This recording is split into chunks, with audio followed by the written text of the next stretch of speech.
So called बीवी कभी बीवी थी, वो उसे अपने बच्चों से मिलने नहीं दे रही है, लेकिन उसके पैसे ज़रूर ले रही है। इतना कीमती खाना खाना इम्पोर्टेंट नहीं है, इम्पोर्टेंट है और वो औरत सब कुछ ले रही है और माँ बाप को कुछ भी नहीं। माँ बाप का कोई हक नहीं, बीवी ही सबसे बड़ी हो गई। ये हमारा संस्कृति नहीं है, ये भारतीय संस्कृति नहीं है, ये जंगली संस्कृति है। थोड़ा सा नमक दिया, घी दिया। हमारे बच्चे जो इस डिवोर्स के लड़ाई में जो बच्चे पिस जाते हैं, वो बच्चे ज़िंदगी भर हैंडीकैप रहते हैं रिलेशनशिप के मामले में या किसी भी चीज़ के मामले में। इसीलिए भारत को देवभूमि कहा जाता है।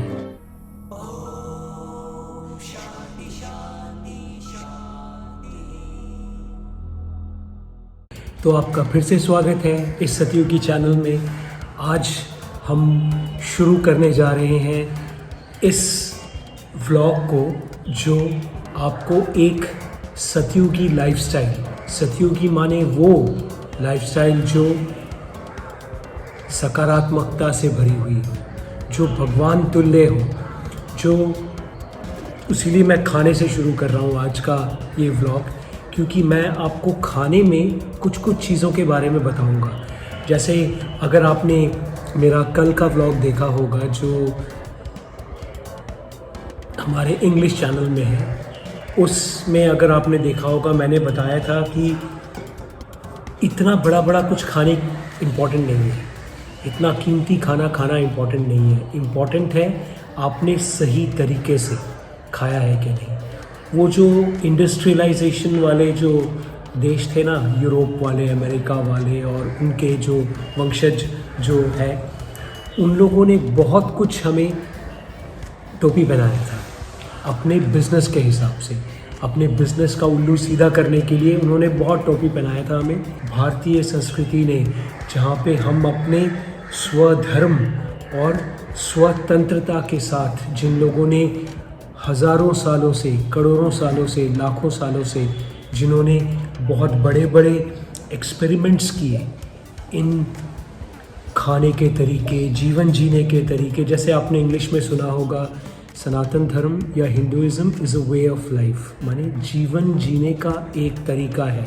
ये कोई ऐसा एक किताब मानने वाले या ये बोल दिया ये चेंज नहीं हो सकता, ऐसा कुछ नहीं है।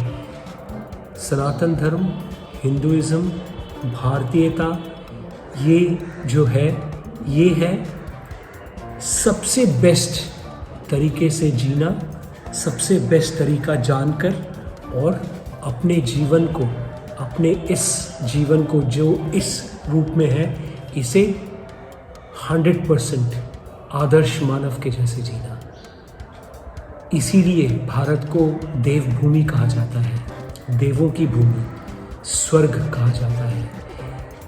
लेकिन कलयुग था। इस चैनल से मैं चाहता हूँ आपको, मैंने जो इस सतयुगी जीवन के ऊपर मैंने 2.5 लाख घंटों से ज़्यादा मैंने इसके ऊपर मैं कर्मरत रहा हूँ और मैंने अपने आश्रमों में, अपने गुरुकुलों में, हर जगह पर मैंने लोगों को, हमारे साथ जो लोग जुड़े हुए थे, चाहे बूढ़े हो, चाहे बच्चे हो, चाहे जवान हो, सभी को मैंने ये जो सतयुगी लाइफस्टाइल है, आदर्श भगवान तुल्य लाइफस्टाइल, इसी को जीने का मैंने उन्हें प्रोत्साहन दिया है और उनको उस रास्ते पे लेके भी गया हूँ, क्योंकि मैंने इससे बहुत बेनिफिट्स पाया है। मैं चाहता हूँ सबको ये मिले। तो जैसे हम लोग जो खाने का जो है, खाने जब हम लोग शुरू करते हैं, ये होना चाहिए, लेकिन अब हर समय तो होता नहीं है, क्योंकि अब सतयुगी जो होते हैं उन लोग थोड़े सिंपल, गरीब, इस तरह से भी होते हैं। उन लोग किसी के पास हाथ नहीं फैलाते हैं, अपने लिए तो फैलाते ही नहीं है। हाँ, कभी कभी शायद बोलना पड़ता है लोगों को, उनके लिए जिनका कोई भी नहीं है उनके लिए बोलना पड़ता है, लेकिन लोग सुनते कहाँ हैं। तो सबसे पहले ना हर समय ये जानना है कि थोड़ा सा सलाद, क्योंकि आप अगर आजकल बहुत सारे वीडियोस आप देखेंगे, जितना खाना खाएंगे आपके वेट के हिसाब से बहुत कुछ है। ये उनके लिए ठीक है जिन लोग के पास बहुत पैसे हैं या जिन लोगों के पास बहुत हेल्प है, नौकर चाकर बहुत कुछ है। हम लोगों के लिए नहीं है। तो हम लोगों को फिर भी सही तरीके से जीना है, 100% जीना है। इसलिए सबसे पहले क्या है, खाना खाने से पहले थोड़ा सलाद खाना है।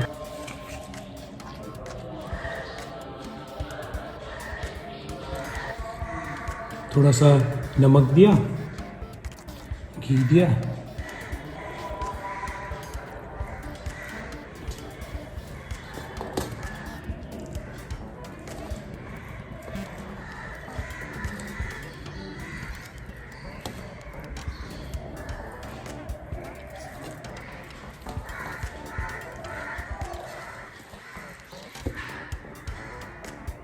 ये कुछ सब्जी दे दिया क्योंकि आज तो कोई था नहीं घर में।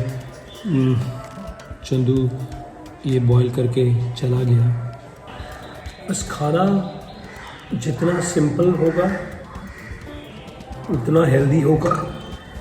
और बस थोड़ा सा भात चावल बॉईल कर लिया, उसके अंदर जो भी अभी का सब्ज़ी है, जो सब्ज़ी आपके आसपास बाज़ार में मिलता है, कुछ स्पेशल एग्जॉटिक ऐसा कुछ भी नहीं चाहिए। बस उसको लेके उसको थोड़ा सा हमारा जो A2 मिल्क का जो घी है उसके साथ, थोड़ा नमक के साथ एकदम झकास खाना बन जाता है। क्योंकि नज़र खाने पर नहीं, नज़र कुछ अच्छा मानव के हिसाब से कुछ अच्छा करने पर होना है, खाने पर नहीं, अच्छे अच्छे कपड़ों पर नहीं, अच्छे अच्छे चीज़ों पर नहीं। अंदर आत्मा की उत्कृष्टता, ये जो आत्मन है उसकी उत्कृष्टता पर होनी चाहिए। तो अब हम खाना खाते हैं। उसके पहले हम 3 भाग जैसे हम देते हैं आकाश के प्राणियों को, ज़मीन के प्राणियों को और पानी के प्राणियों को, उनको दे के तब हम खाना खाएंगे और तब हम बात नहीं करेंगे। पता है आज मेरा एक भाई जो शादीशुदा था, उसका एक बेटा भी है, वो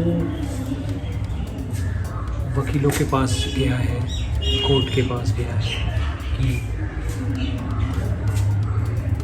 उसकी बीवी जो उसे अपने बेटे को देखने नहीं दे रही है, वो उसे देखने दी। और वो भी आज अगर फैसला होता है देखने देने का तो 3 या 4 महीने के बाद वो अपने बेटे को देख पाएगा। इसी तरह से मेरा एक और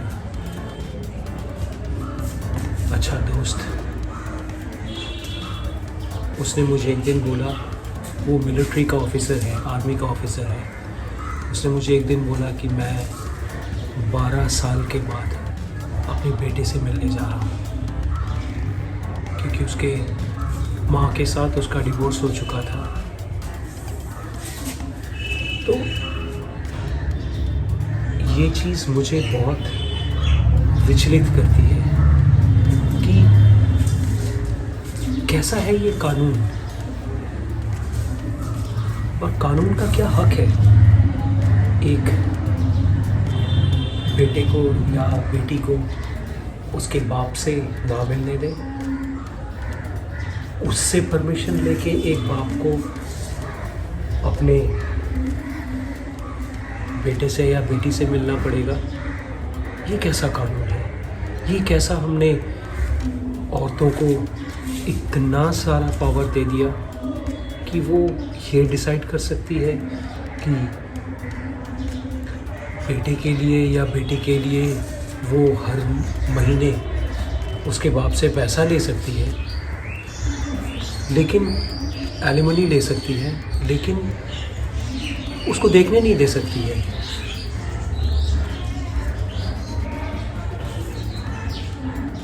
मैंने उस दोस्त को, उस भाई को कहा, जो मेरी माँ हर समय कहती थी, शायद बेटा तू दुखी है कि तेरा कोई फैमिली नहीं है जो तेरा केयर करेगा, तेरी कोई बीवी या बच्चा नहीं है जो तेरा केयर करेगा। लेकिन आजकल के हालात को देख के मुझे लगता है कि शायद तूने ठीक ही किया कि शादी नहीं किया।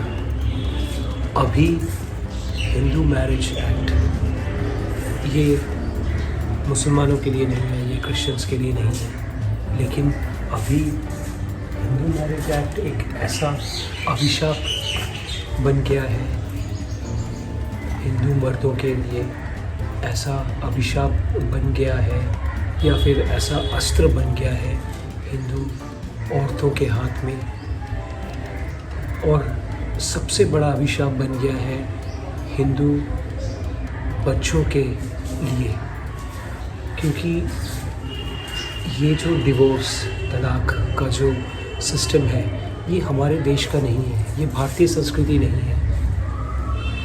किसी भी हालत में कोई कितना भी शोर मचा ले, ये भारतीय संस्कृति नहीं है। और ये जो कानून व्यवस्था है हमारे देश का, ये भी भारतीय व्यवस्था नहीं है। अगर एक कानून व्यवस्था एक बेटे को या एक बेटी को अपने बाप से मिलने के लिए रोक लगा सकती है, तब वो कानून व्यवस्था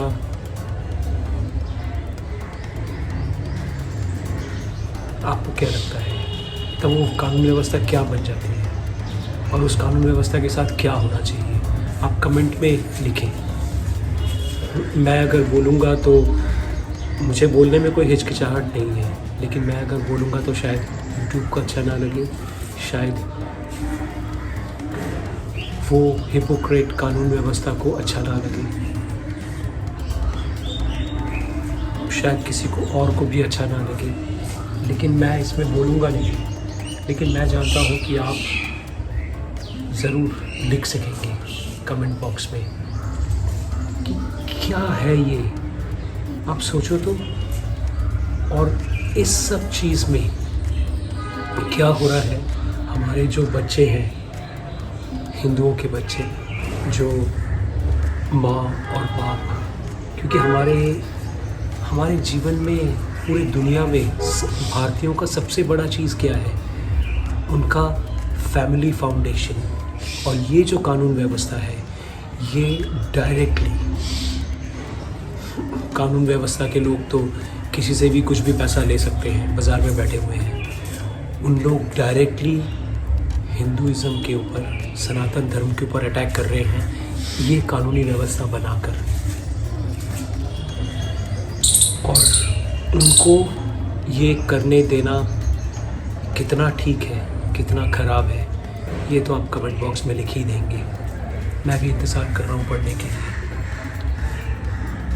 हमारे सनातन धर्म के, भारत के, हिंदुइज़्म के जो फाउंडेशन है, फैमिली वैल्यूज़, उसको ये लोग ख़राब कर रहे हैं। और कुछ नालायक हिंदू मर्द और कुछ नालायक हिंदू मर्द, औरतें इसको अपने ऊपर हावी होने दे रही है। जैसे कि टीवी ख़राब है तो टीवी का रिमोट कंट्रोल तो आपके हाथ में है, तो आप कैसे टीवी को ख़राब बोल सकते हैं? कैसे आप बोल सकते हैं कि मीडिया हमारे बच्चों को ख़राब कर रही है? आप अपने बच्चों को अच्छे आदर्श दीजिए, आपको किसने रोका है? आप, क्योंकि ये जो होता है ना डिवोर्स या उसके पहले का, इतने दिन बैठे रहो डिवोर्स होने में और इतने सारे लीगल हैसल्स, ये कानून व्यवस्था तो सिर्फ हिंदुओं के लिए है। क्रिश्चियंस लोगों का और मुसलमान लोगों का समाज बहुत स्ट्रॉन्ग है, हम लोगों का समाज बहुत कमज़ोर है, पंगु है। बहुत कुछ है इस बारे में बात करने के लिए, लेकिन मैं बोलूँगा नहीं कुछ और अभी। लेकिन मैं इतना ही बोलना चाहता हूँ कि इन सब चीज़ से हमारे बच्चे जो इस डिवोर्स के लड़ाई में जो बच्चे पिस जाते हैं, वो बच्चे ज़िंदगी भर हैंडीकैप रहते हैं रिलेशनशिप के मामले में या किसी भी चीज़ के मामले में। उन लोग इमोशनली हैंडीकैप हो जाते हैं, उन लोग मेंटली हैंडीकैप हो जाते हैं, उन लोग कोई भी चीज़ को डिसीजन नहीं ले सकते हैं। तो मैंने कल अपने उस भाई को बताया कि हमारे घर में भी, हर एक के घर में झगड़ा लड़ाई होता है, हमारे घर में भी लड़ाई झगड़ा होता था। तो मेरी मम्मी हर समय एक ही चीज़ कहती थी, तुम लोगों का मुंह देखकर मैं तुम्हारे पापा के साथ हूँ। सच अ ग्रेट थिंग। कितनी बड़ी बात है, आप सोच सकते हैं। आजकल की औरतें या उस ज़माने की भी, वो आप देखेंगे अधिकतर ये जो डिवोर्स का जो चक्कर है ना, ये या तो मूर्ख जाहिल औरत लोग नहीं करती हैं, सो कॉल्ड, जिसको समाज मूर्ख और जाहिल औरत कहती है, उन लोग नहीं करती हैं। उनके संस्कार उनसे बड़े होते हैं।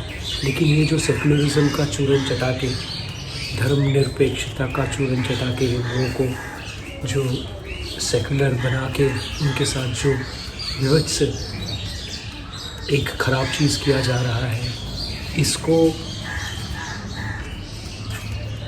रोकेगा कौन? वो जो बच्चे जिनका हक था कि वो अपने माता पिता के साथ रहे। और ठीक है, माँ पिता कभी मर भी जाते हैं, लेकिन फिर भी माँ और बाप एक बच्चे के लिए, चाहे वो बूढ़ा तक हो जाए, उसके लिए सबसे इम्पोर्टेंट होते हैं। और उसमें अगर उसने खराबी देखा और उससे भी ज़्यादा खराबी किया कानून व्यवस्था ने, ये अगर हुआ और वो बच्चा, वो हिंदू बच्चा ज़िंदगी भर के लिए अपाहिज हो गया, इसके लिए दोषी कौन है? आप में दम है लिखने का नीचे कमेंट बॉक्स में, मैं पढ़ना चाहता हूँ। क्योंकि मुझे तो इस बात में बहुत ज़्यादा मुझे दुख है उस आदमी के बारे में सोचकर, जिसकी बीवी, सो कॉल्ड बीवी, कभी बीवी थी, वो उसे अपने बच्चों से मिलने नहीं दे रही है, लेकिन उसके पैसे ज़रूर ले रही है। बहुत सारा आपने देखा होगा, कोई आर्मी ऑफिसर की बीवी या आर्मी के किसी की बीवी या मिलिट्री की कोई बीवी, वो पति का सब हक लेती है, लेकिन अपने बॉयफ्रेंड के साथ ऐश करती है। और क्यों? तुम्हें अगर पति के साथ ही पति का सब कुछ लेना है, माँ बाप को भी, उसके माँ बाप को भी नहीं देने देना है। आपने तो बहुत न्यूज़ पढ़े होंगे जहाँ पे वो औरत सब कुछ ही साल हुए हैं उसके शादी के, उसका कोई बच्चा भी नहीं है, और वो औरत सब कुछ ले रही है और माँ बाप को कुछ भी नहीं, माँ बाप का कोई हक नहीं, बीवी ही सबसे बड़ी हो गई। ये हमारा संस्कृति नहीं है, ये भारतीय संस्कृति नहीं है, ये जंगली संस्कृति है, ये नकारात्मक संस्कृति है, ये हिपोक्रेसी का संस्कृति है, आडंबर का संस्कृति है, ये भारतीय संस्कृति नहीं है। मैं ये सोचता हूँ, आप क्या सोचते हैं? आप इसे लिखेंगे कमेंट बॉक्स में, और इस वीडियो को अच्छी तरह से शेयर कीजिए, ख़ासतौर पर उनके साथ जिनके बच्चे इस डिवोर्स के और इस कानूनी दलदल में फंस के दबे हुए हैं, और उनके साथ भी जिन बच्चों के साथ ये हुआ है, जैसे कि आगे किसी के साथ ऐसा ना हो। क्योंकि बच्चों का, आदमी या औरत तो अपना अलग शादी कर लेती है, अपना अलग बहुत कुछ कर लेती है, या फिर उन लोग इंटेलिजेंट भी होते हैं, बड़े भी होते हैं, संभाल लेते हैं, लेकिन बच्चों के साथ क्या बीतता है? वो खोखले हो जाते हैं बचपन से, वो हैंडीकैप हो जाते हैं बचपन से। अगर आपके साथ ऐसी कोई समस्या है तो आप मुझे कांटेक्ट कर सकते हैं, क्योंकि मैं एक एक्सेलेंस लाइफ कोच भी हूँ, तो मैं आपको इसका सलूशन भी दे सकता हूँ अगर आप मानेंगे तब। तो इसे शेयर कीजिए, वीडियो को लोगों तक पहुँचाइए, और फिर मिलते हैं अगले ब्लॉग में। तब तक के लिए प्रणाम।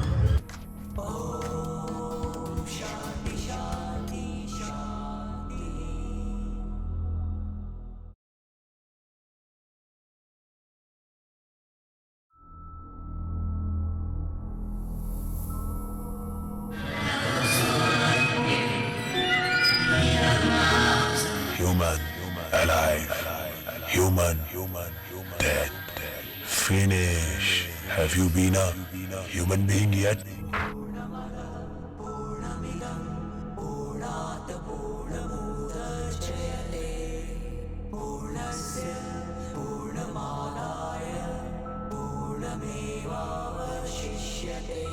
শুধু আমার আমি, শুধু আমার, শুধু আমি ছাড়ো বন্ধু, ছাড়ো